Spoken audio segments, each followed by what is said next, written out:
All right. Hopefully you've gotten a good amount of progress done. We got 2 days, y'all. Yeah, 2 days. 2 days we'll be here. I'll be getting my steps in, climbing stairs, up and down, all the things. Please get here like a couple minutes early, because literally the second it hits 4:30, I'm passing out paper. In fact, maybe a minute before that, I may start passing out papers to make sure that everyone gets the full 50 minutes. Because right when it gets to 5:20, it's done. And so please get here like a couple minutes early. 50 minutes is not much time, hence why I have the test on 2 different days. What it'll look like, you will get here, you need to bring a pencil, a calculator, and your note card. And that is all you need. You do not need to bring a Scantron. Don't think of anything else you think you may need. I will bring a stack of scratch paper. So I'll have a bunch of scratch paper up front if you so desire. Something I tried to do with the test is move the margins. So on a Word document, what you can do is change the margins up here. So I literally shifted this whole thing over so that there's room on the right side of the screen, right side of your paper. So hopefully there's room all over, enough room on there. But if you need extra scratch paper, I do not want space to be a concern. I'll remind you all of this on the test day, but Wednesday is the multiple choice portion. So what it'll look like is I will give you all, they'll just start going out, and they're going to go so I will literally have it divvied up into stacks. Hopefully I'll have a proctor. I'll go up one side, they'll go up the other, and it'll just go stack of paper, stack of paper, stack of paper, stack of paper, and then you all will kind of disseminate it towards the middle. Whatever's left over, we'll get disseminated around. Let's see. Once you get it, again, I'm going to mention this because it's very important. When it comes to the multiple choice, the Scantron will be the last. So on the back of there's 2 papers in the back. You'll tear this off. No, not for y'all. 1 paper on the back, you tear that off. That is your Scantron. So you will tear that thing off. That way you're not having to constantly flip pages and things like that. You will tear up the Scantron. First thing you do is write your name, put in your PID, your UCF ID, and then you will bubble that in. Very, very, very important that you bubble it in. I scan them with my phone. If you do not bubble it in, but you do write it in, I have to hunt through a stack of 200 Scantrons to find what it is. I mean, I've got the pictures on here, but I have to go through 200 scans of Scantrons to find the one that isn't bubbled in. Hopefully you wrote your PID. Or hopefully you wrote your name, whatever. Just avoid any complications. My goal is that I should have the multiple choice uploaded maybe by Saturday-ish sometime around then. That is the goal. We'll see. Definitely by Monday. I will have the grades for the multiple choice uploaded. That is 60% of the test. The free response, that'll happen on Friday. That one's honestly more straightforward. I will literally just pass out those. Remember, you'll pick 2 out of 3. You'll write your name at the top. Very important you write your name at the top. If you don't, classic school things. If your name's not on it, how the heck am I supposed to know whose paper it is? So, if you do not write your name /PID, that one will also have name and PID. If you do not have those things on there, and the grader grades it, well, one, they just won't grade a paper that doesn't have a name or PID on it, because what's the point? I can't match handwriting. So, most important thing in the entire test is put your name and PID. Sounds stupid, you all know this, but there's always, it's 200 people. There's statistical odds that someone will forget. Don't be that one person, or 2. Other thing not to forget, make certain you answer every single question. There's 20 multiple choice. There's always at least a few people that forget to answer a question. Just put a star next to a question. If you skip it, make sure you go back and answer that. If you don't know, guess. You got a 1 in 4 shot. Don't leave a question blank. That's the only way you're guaranteed to get the question wrong. Right? So, classic test things, y'all. I mention it. Every class, I'm sure, mentions it. Super important. I think that's pretty much it logistics-wise. Remember, your all's quiz from last week's content is due this Saturday. I highly recommend you at least do 1 attempt of that quiz before the test. It is a very bad idea to wait to do that quiz after the test, because the test will be on the stuff we covered last week.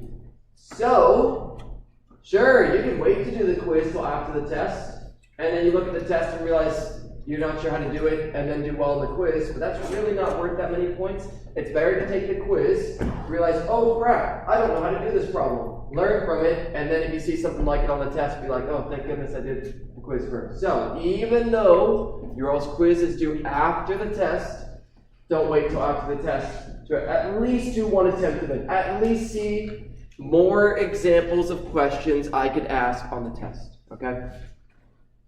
All right, otherwise, I'm looking at this slide here because I actually made a mistake here. The setup is almost perfect on this problem, but I forgot one tiny little thing that will result in the wrong answer. If you've tried to solve this problem, you may run into this. So, if we look at the bottom here, I did a free body diagram of object 1 and of object 2. I then set up from last week, 75% of the problem is boiled down to the sum of the forces in the x equals max. The sum of the forces in the y equals may. That's literally what we spent the entire last week basically doing, just with different forces. So, just to recap, let's go ahead and draw this picture draw this one again because I really want to make certain this is clear. So here's my picture. We have object 1. So we drew our free body diagram. Again, I'm going to go quick here because it's already kind of there. We have a tension to the right for object 1. We have object 2. That has a tension going up, and that has a force of gravity going down. And that was M2G. Great, fantastic, so cool. Every single problem on here basically, except circular motion, we'll talk about in just a second. Every basic problem says sum up the forces in the x, and that equals max. Sum up the forces in the y, and that equals may. Almost every single problem on this from last week boils down to doing this. Free body diagram, do this. Now I have 2 objects here, so I must do this for both objects. So we set up that equation for both objects. For object 1, I set up the equation. I said for object 1, tension equals M1A1. If I sum up the forces for object 1, literally the only force okay, I didn't draw a great free body diagram. There's force of gravity. There is normal force. Those are both there. I did forget to actually put those, so that may have been important.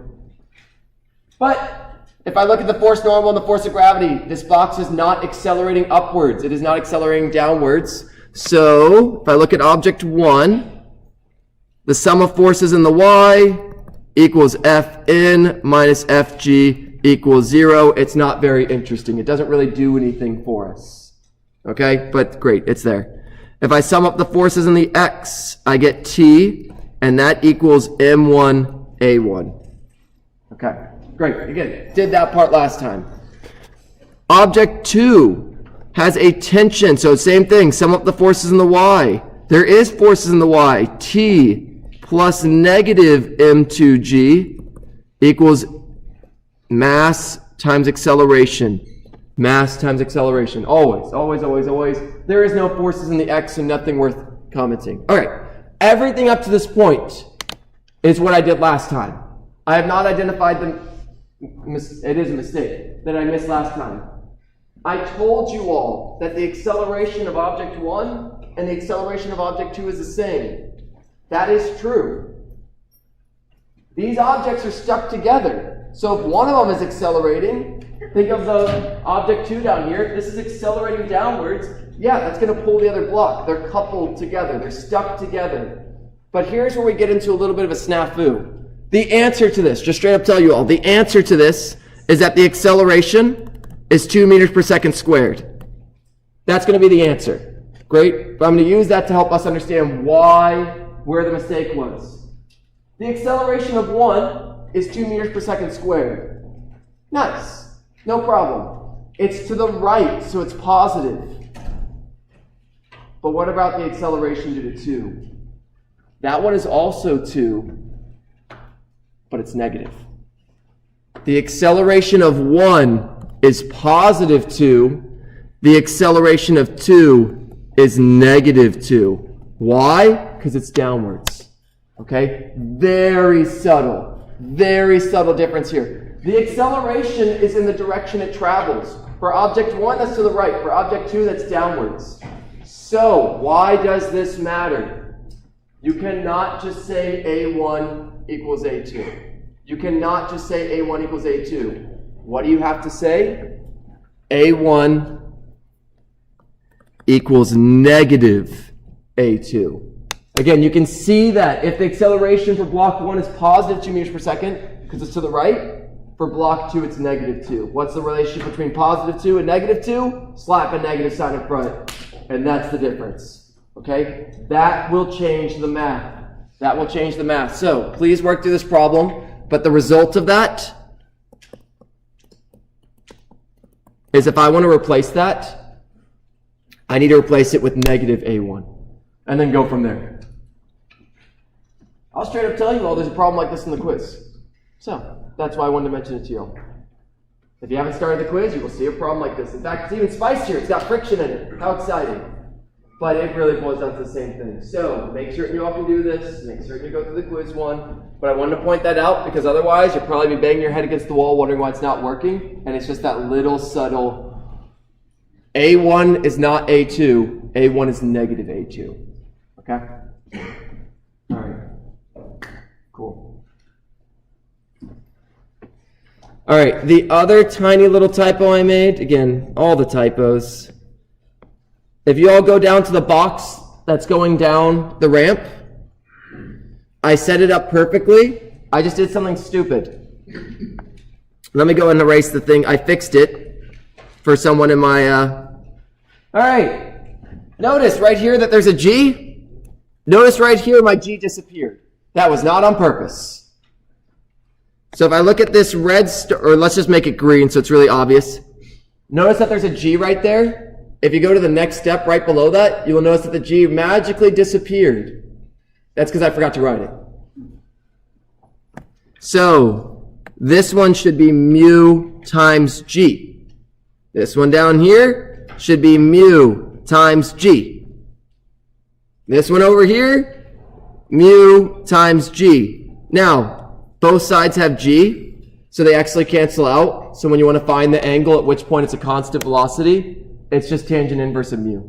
Anyway, this is another argument for make certain when you're doing these, you do not just use my solution and just go from there. Make sure you work through it. I make mistakes. Some people realize this mistake when they're going through it. If you solved it on your own, you may not have run into this problem. But again, I apologize. I did make that mistake, so I did want to point it out. There you go, y'all. All right. At this point, I'm just going to do a quick overview. The rest of the class is me just saying, here's what we've learned. Here's what you should focus on. It's kind of a checklist of, here's all the things we covered. Here's what you need to make sure you're comfortable with. A reminder to you all, it boils down to problem sets, clicker, questions, quizzes. What do you study? Those three things. If you have not gone through all the problem set problems, bam, you should do that. Now, I will also tell you all, this is a test on physics, not math. Meaning, if there is a problem where the physics doesn't take that long to set up, but then it takes a long time to do the math, I can guarantee you that that is not going to show up on a multiple choice. If it takes, here's my goal percentage-wise. I want 70 to 80% of your time being setting up the problem, and ideally 20% of the time math, at most. Okay? This is a test on physics, and so the problems will ideally reflect that. I do not want you wasting a bunch of time on math. So that is also something to think about when you're solving through problems. If the math is tedious and long, it doesn't mean that you shouldn't go through it, but just know that I'm not going to be wasting your time with just doing a bunch of math for the sake of math. Okay? So it doesn't mean math won't be on there. There will be a lot of math. But it does mean that if you're looking through a problem, you're like, oh my gosh, this takes so long. What if I'm not quick enough? Don't stress that. I am not going to ask a problem where you're spending most of your time doing math. Yeah? So like on the free response section, will it have something similar to what we've been doing in the recitations where it's like one problem with a lot of parts to it? There will be, how to word it? The quizzes are a good indicator. Look through the quizzes, like the problems asked in the quizzes, as far as the depth take like the longest one on a quiz, and that's kind of the longest I would ask on a test. Okay. The recitations I did not necessarily look at when I was building the test, because the recitations are a separate entity. Great, they are useful practice, 100%. But if it was a very long problem that took a lot of time, there may still be a couple steps in these problems. We've done a lot of problems that have multiple steps. But again, I do not want you spending half or more of your time just doing math. That's not me testing you on the physics. So it's not worth the time and energy. All right? Don't worry, when y'all get to statics, you can do a lot of math and have a lot of fun there. But if you have to take statics. Okay. Any other quick questions? All right, so let's do our checklist. It's kind of funny because this class has gone by we have to cover a lot in a short period of time. But at the same time, topic-wise, we actually haven't covered that much. So really, we've covered ultimately, we can kind of break what we've covered down into two topics. Kinematics and forces. Everything falls into one of those two camps. So, we have covered a lot, but as far as of the umbrellas, it's kinematics and forces. So, let's see, what am I going to call this? Test 1 topics. So I am literally just going to go kind of week by week about what we talked about, and then what you need to know. So the first week was vectors and units. Vectors and units. And it basically boils down to this. When using vectors, you have to break into components, and you can only add components that are parallel, i.e. x, y, and z. You've been doing that. You're going to get a heck of a lot of practice with that with this last week's stuff. Vectors, you got to break into components before you add them. Fairly straightforward. The other kind of takeaway here, you have to use base units in equations. That means kilograms. Well, yeah, we've seen mass in there. That means for force. So, there's only so many units we talked about. Mass is kilograms. Distance. Nope. Displacement. Let's be more accurate. Displacement / position is meters. Acceleration is ms squared. Time is seconds. Velocity is meters per second. And I think that is literally all the units we've used. It's not really that many. We will see more. So if I give you an answer in kilometers, convert it to meters. If I give you an answer if I give you something in centimeters, convert it to meters. If I give you something in minutes, convert it to seconds. If I give you something in miles per hour, I won't, because that'd be mean and you don't know the unit conversion from miles to kilometers. But if I gave you kilometers per hour, yes. Miles per hour, no. If I gave you kilometers per hour, we've seen some stuff like that. That one is a little tedious math-wise, but be careful. It'll really suck if you have the setup right and you accidentally put, if the units in the problem are centimeters and you put them in as is, then you get the problem. Yeah. The base unit for mass, grams. If only, yeah, it's one of those unfortunate things where kilograms is the only base unit that has a prefix. Yeah, I wish.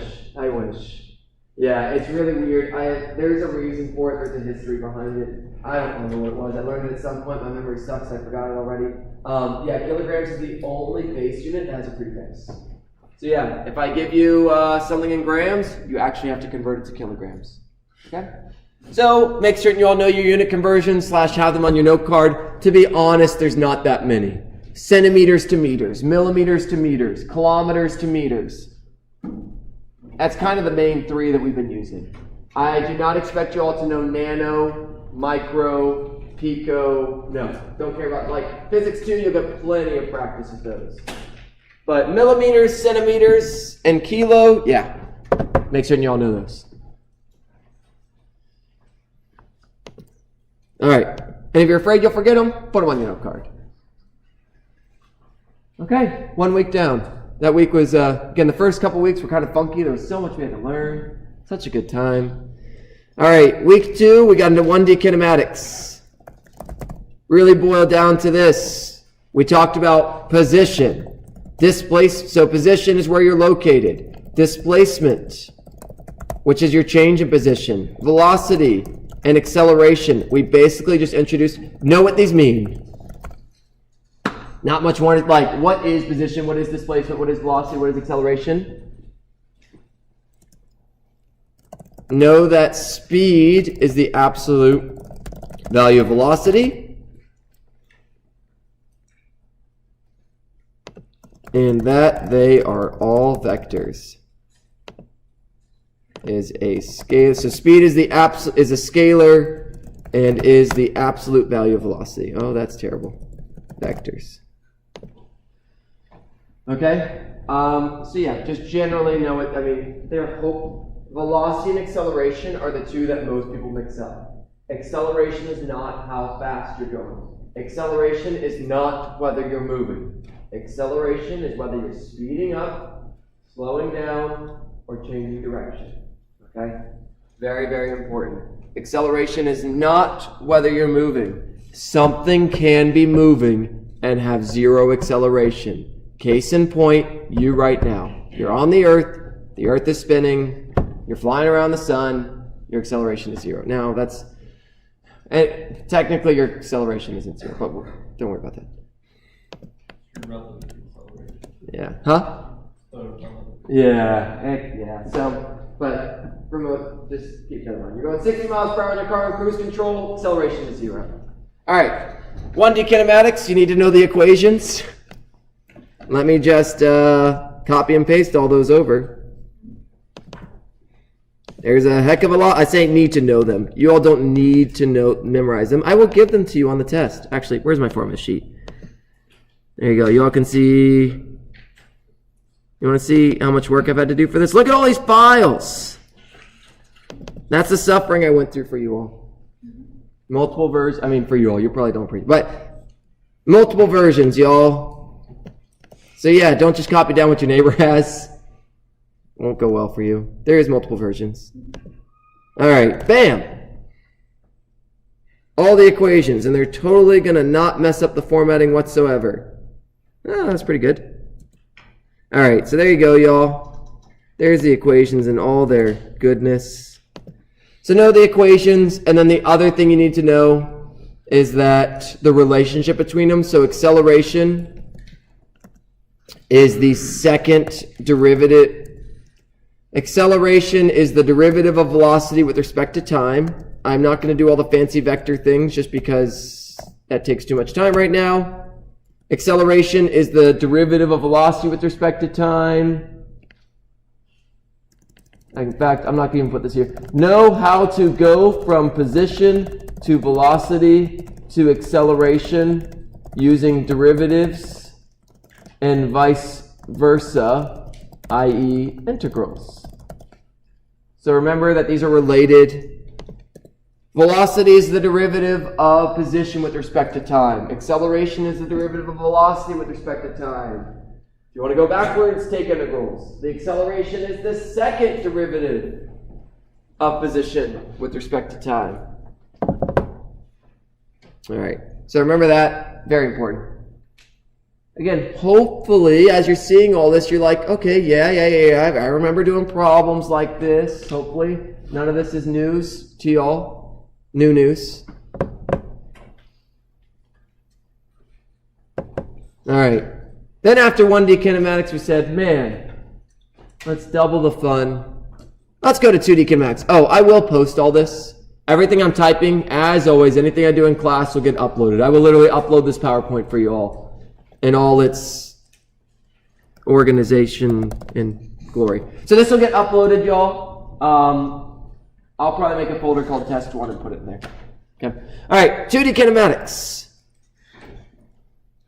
You have to split things into X and Y.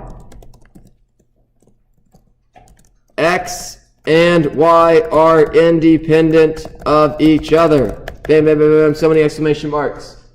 Projectile motion, we loved it so much. Remember, the X and the Y do not interact. The only variable that transcends these T, time. Time is the only variable that carries across X and Y equations. If you find the time of a projectile going through the air, that is the time in the y direction, that is the time in the x direction. Okay? So, x and y are independent, and it was all the equations. All the other kinematics equations still hold. So, same old kinematic equations from 1D, just it's split in x and y. Alright, so that was fairly straightforward, just really tried to hammer that into y'all's head, and then we got into projectile motion. So projectile motion was a classic, had lots of practice with that. So projectile motion, there was a few things we talked about there. Velocity in x is constant. Velocity, i.e. the acceleration ax equals 0.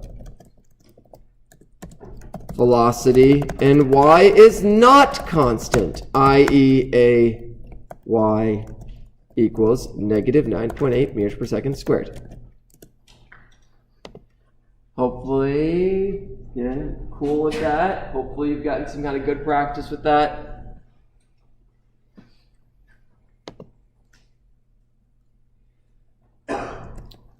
Remember that direction matters. If Vy is up, it's positive. If Vy is down, it's negative. It's very easy to get caught up in doing the math. And for example, we've used this equation a few times. Vf squared equals V initial V naught squared plus 2a. You know what? Let's just make it all in the y dimension.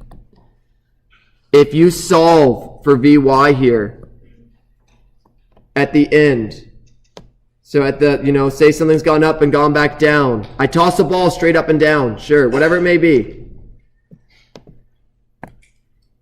If you solve for Vy here, it is plus or minus the square root. How do you know whether it's plus or whether it's minus? Is it going up? Is it going down? The math is a tool, but at the end of the day, you have to decide if it makes sense. If I toss the ball upwards and it returns to my hand, and you tell me it's returning with a positive velocity, that means when it returns to my hand, it's going upwards, and that doesn't make sense. If I toss something straight up and it returns back to my hand, the velocity is positive on the way up and negative on the way down. When it returns to my hand, if I throw something through the air, the final velocity at the end in the y direction is negative. Subtle thing that will totally mess up your math if you don't catch that. Subtle thing. All right. And I guess I forgot to put this in the last one. That acceleration due to gravity is always negative 9.8 meters per second on Earth's surface. Why do I mention that? Remember, y'all, we did the problem. I tossed something up. What's the acceleration on the way up? What's the acceleration at the highest point? What's the acceleration on the way down? It is negative 9.8 the entire time.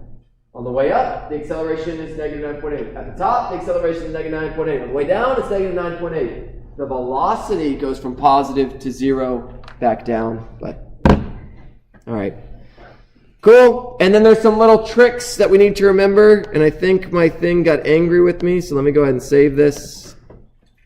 So we'll save this as test 1, review. My writing at this point, if I keep writing, it's going to freak out on me. I can sense it. Yeah, that's fine. So let me just close this and reopen it. Great news, y'all. I got a new charger, so my laptop's not going to die on me. How exciting. And this is where I get super careful and do not open something with the answers. That would be devastating. Oh my gosh, I can't imagine how to... Oh, it's still there. The ghost! It's because I left another PowerPoint open. All right. So...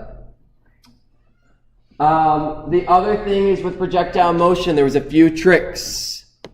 You know what? We're going to make a whole slide with the tricks for projectile motion. Tricks for projectile motion. All right. Total time equals time to the top times 2.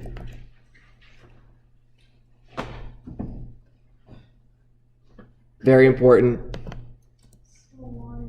Yep. If landing at the same height you started from. Exclamation, exclamation one. Everything I'm about to tell you is only if you are landing at the same height you started from. Everything I'm about to tell you only works for that. Yeah, very good catch.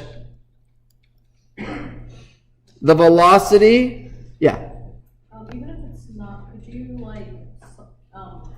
set up something for the height that it lands at, also for when it reaches the negative of the initial velocity? That's the second trick, yeah. The second trick is if you're at the same height, my velocity initial in the y equals my negative velocity final in the y. So at the same height. Now, this is only at the same height. If something, again, if I toss something straight up, this is basically 2D projectile motion is just tossing something straight up while moving to the left. It's the exact same thing. I'm just walking to the left while doing this. 2D projectile motion is just tossing something straight up while it's moving to the left or right at a constant velocity. All right, so there you go. Now, the other thing to keep in mind, so Vx is constant no matter what kind of problem it is. I am not going to give you all one where the velocity in the x direction is changing. That's very important to remember. Vx is constant. Break velocity vector into x and y. That's very important. And then the other thing to keep in mind, what was it? The velocity in the y component. Regardless of whether it lands at the same height, the velocity in the y component at the top.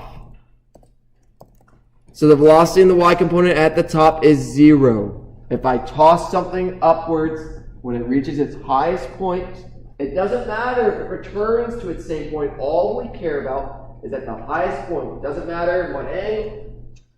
If you toss something upwards, the velocity at the highest point in the y direction, is 0. Okay. We spent a lot of time on projectile motion, so that gives you an indication. Definitely something we're spending the time on. Make certain you're good with it. Projectile motion is like quintessential 2D kinematics. All right, cool. Okay, 3 weeks down. And then we took a little bit of a break. We had circular motion. And this one just boils down to, I gave you tangential velocity is 2 pi r, let's just copy those equations over. These ones right here.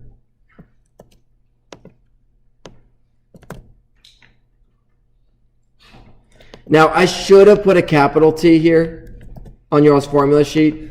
I maybe wasn't as accurate as I should have been.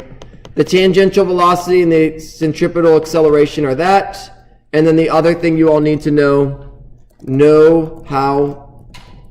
what directions VT and AC are.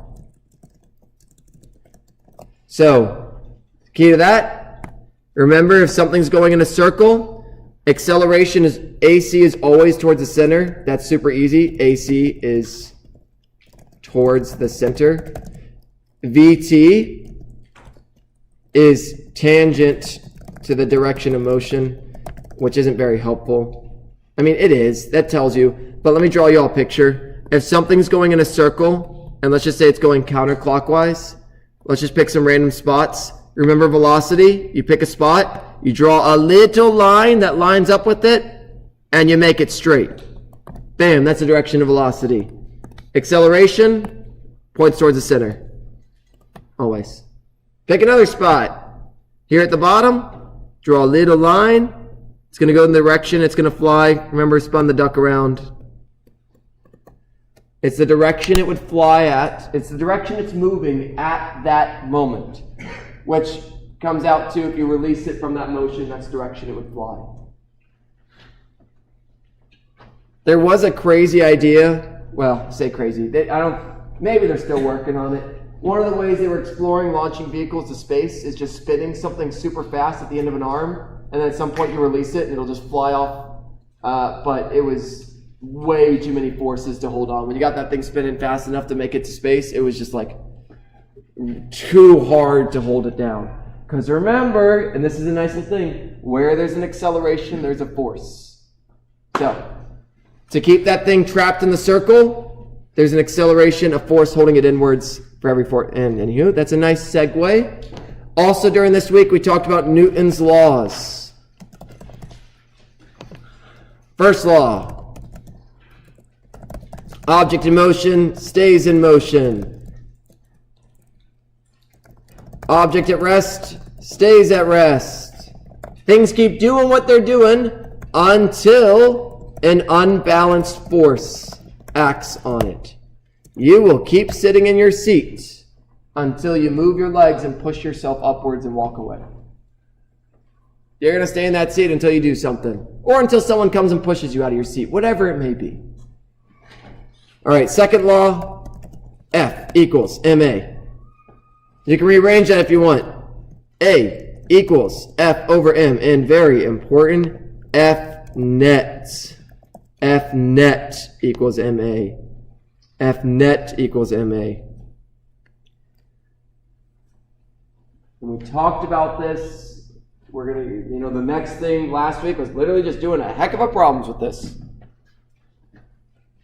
And same thing here. All right, third law. For every force, there is an equal and opposite. Every single force that you all can think of, if you push something, it pushes back.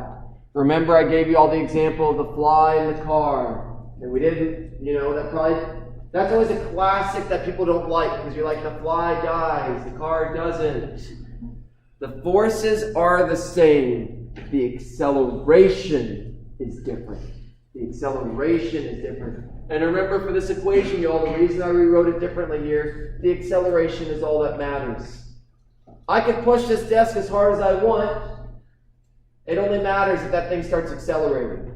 Think of like anything in the world. Who cares what the force is? If it doesn't make something do something, then who cares? Acceleration is the thing that actually matters. Do I make it speed up? Do I make it slow down? Do I make it change direction? Or do I keep it from speeding up? Do I keep it from slowing down? Do I keep it from changing direction? That's what's meaningful. Do I change the acceleration or not? Or do I keep it from accelerating? Forces are just a tool to figure that out. All right.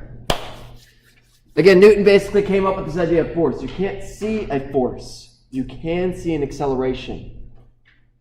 I mean, what would it even mean to see a force? You would see something speeding up or slowing down. No one can see gravity acting on you. You can only see the consequences of it. All right. So we did that. It was so fun. And then applying applications of Newton's laws. And these all boil down to draw a free body diagram with the forces acting on it. So many forces. We got force due to gravity. Really simple. Fg equals mg always. Normal force. This one not as straightforward, but this is the force a surface pushes an object with.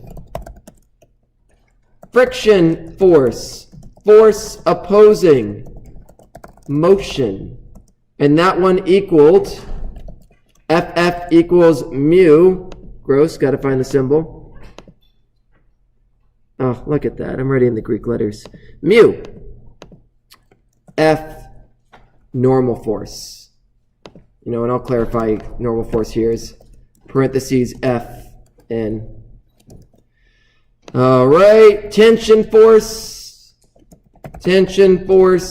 force due to wire, string, etc. Points away from object in direction of string, wire, etc. All right.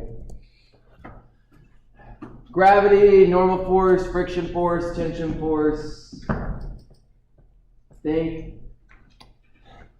I'm just going to call it applied force. I really don't, like this one's vague. Applied force, any force pushing or pulling an object. Like, I pushed the water bottle. I'm just going to call that whatever you want. I will call it applied force. I don't know if it necessarily has a great, like, general definition. If you push a lawnmower, how much are you pushing the lawnmower? That's the applied force. A car pushing, you know, engine makes a car goes forward. We can just call that, whatever. Call it whatever you want. Any push or pull that's not one of these, just call it applied force. All right.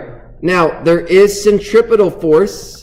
Centripetal force is the, here's how this one boiled down.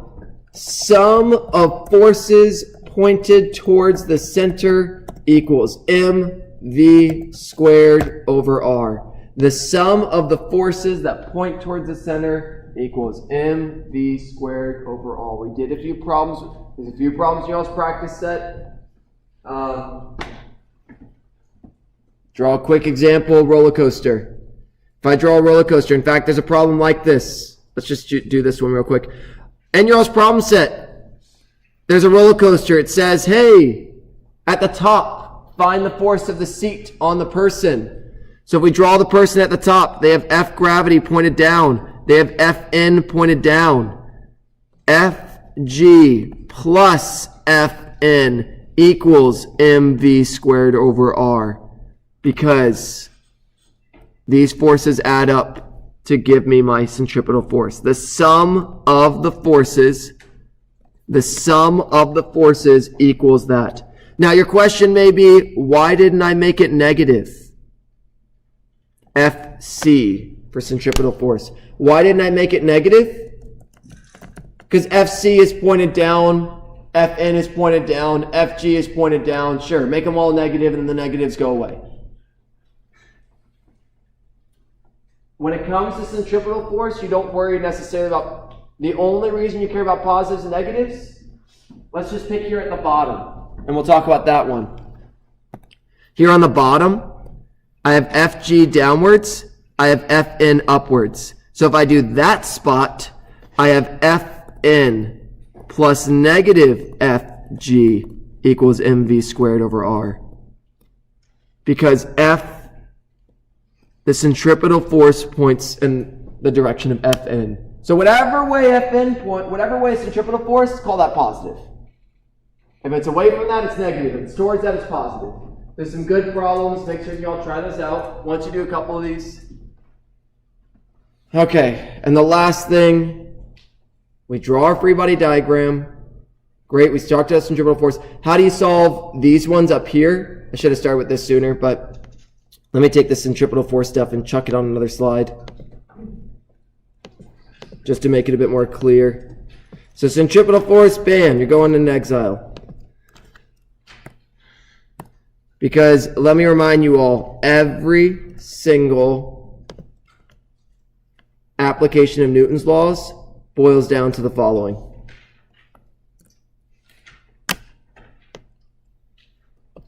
Sum of forces in X equals MAX. Sum of forces in Y equals MAY. Okay, that's what they all boil down to. Now again, that one that I did today with the whole pulley system, make certain you understand the nuance of what I talked about at the beginning, where that A acceleration for one was the same as the other, but it was negative. Make sure you all look at that one. But every single problem, basically from this section, boils down to doing this. If it is not moving, A equals 0. If it's not moving, A equals, if it is not moving, if it is not speeding up or slowing down, very important, remember, acceleration is not velocity. If it's not speeding up or slowing down, A equals 0. Now, you got to be careful with that. It could be speeding up in one dimension, but not the other. Easy example of that. If I push a box on a surface, if I push a box, and let's just assume no friction, I apply a force. I have Fn, I have Fg, this thing's on a table. My Ay is 0, my Ax is not 0. Whatever the direction of the net force is, it will accelerate in that direction. If you have a box sitting on something, it's accelerating, it's not flying up or flying down. All right, and I think, oh, we did inclined planes. Just chuck that on here. Inclined planes in circular motion. Let's just jot down those equations. So Fn equals mg, and I got to think through the logic on this. When the angle is 0, it's the biggest. So it should be cosine. Yeah. When something's on an inclined plane, make sure you all look through this stuff on that. Good old inclined planes. Who doesn't love them? Inclined planes. All right, Fn equals, nope. No, that's true. Fn equals that. Ff equals, gotta find my mu. So, there you are. Just copy that whole thing. Boom. Equals mu times all that stuff up there. And then we had Fg equaled mg sine of theta. And I think that's kind of that ones. Those won't be given on the test, so if you want them, put them on your format sheet. Otherwise, you geometry them. Here's an inclined plane to show you what the heck I'm talking about. Inclined plane, there's my theta, there's my block. There you go. All right. I will upload this literally in 2 minutes. Where will I put this thing?